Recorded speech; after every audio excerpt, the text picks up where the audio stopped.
اعوذ باللہ من الشیطان الرجیم، بسم اللہ الرحمن الرحیم۔ السلام علیکم ورحمۃ اللہ وبرکاتہ۔ میں یہ بیان بتانے لگی ہوں، اگر مجھ سے کوئی کمی پیشی ہو جائے تو اس کی میں معافی چاہتی ہوں۔ میں یہ کلاس لے رہی ہوں اسلامیات کی، اور میں اللہ کا شکر کرتی ہوں جس نے مجھے علم سکھایا۔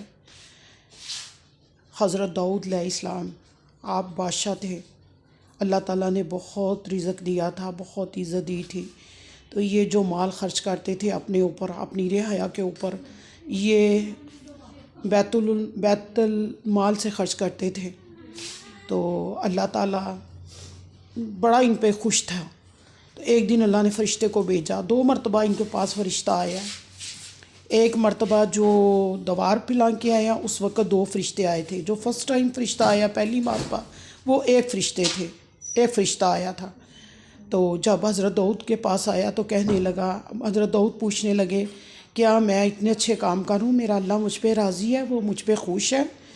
تو فرشتے نے کہا، ہاں اللہ آپ پہ بہت خوش ہے، آپ بہت ایمان والے ہیں اور اللہ کی آپ پہ خاص رحمت ہے، لیکن آپ یہ جو بیت المال سے جو مال خرچ کرتے ہیں، اس سے بہتر ہے آپ خود کمائیں اور اپنے اوپر بھی خرچ کریں، اپنے اہل خانہ کے اوپر بھی اور اپنی رعایا کے اوپر بھی خرچ کریں۔ بے شک آپ دین کا کام کرتے ہیں، لیکن آپ اپنی کمائی سے خرچ کریں، اللہ یہ چاہتا ہے۔ تو آپ نے کہا ٹھیک ہے، آپ رونے لگے اور اللہ سے یہ دعا کی کہ اللہ میں نے کچھ نہیں سیکھا، میں کچھ نہیں جانتا، مگر میں اب کیا کر سکتا ہوں، میری مدد فرمائیں۔ اللہ نے پھر کہا کہ اے داؤد تم پریشان مت ہو، تم اپنے ہاتھ میں لوہا لو، لوہا اس کو تمہیں چوٹ لگانے کی، دیکھو ہم لوہے کو لیتے ہیں جب لوہار وغیرہ کام کرتے ہیں کوئی بھی، تو اس کو توڑتے ہیں، اس کو چوٹ لگاتے ہیں، تو پھر وہ جو ہے وہ بنتا ہے۔ تو اللہ نے کہا کہ اے داؤد تم پریشان نہیں ہو، یہ لوہا جیسے ہی تمہارے ہاتھ میں آئے گا یہ نرم ہو جائے گا، جہاں تم چاہو گے اس کو موڑ سکتے ہو۔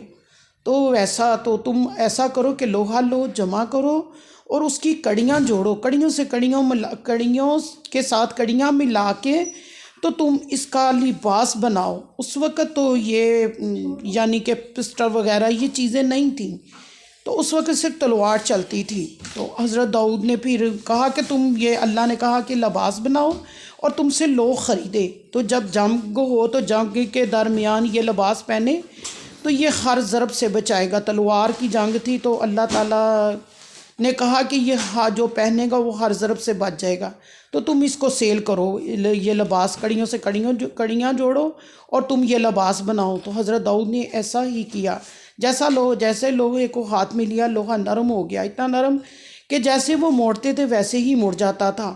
تو آپ نے جنگ کے لیے لباس بنانا شروع کیا، تو جب اس کی سیل کی، لباس کی، تو ان کو بہت کشادہ رزق ملا اس مال سے۔ تو پھر انہوں نے وہ مال خرچ کیا دنیا کے رعایا کے اوپر، اپنے بچوں کے اوپر، اپنے اوپر، پھر اللہ کا شکر ادا کیا کہ دیکھو اللہ کیسے کیسے مدد فرماتا ہے۔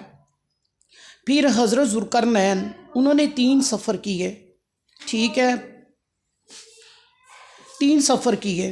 تو اللہ تعالیٰ نے پہلا سفر کیا، دوسرا، تیسرا جب سفر کیا تو ایک شہر میں ٹھہرے، تو وہاں کے جو لوگ تھے وہ حضرت ذوالقرنین کے پاس آئے تو کہنے لگے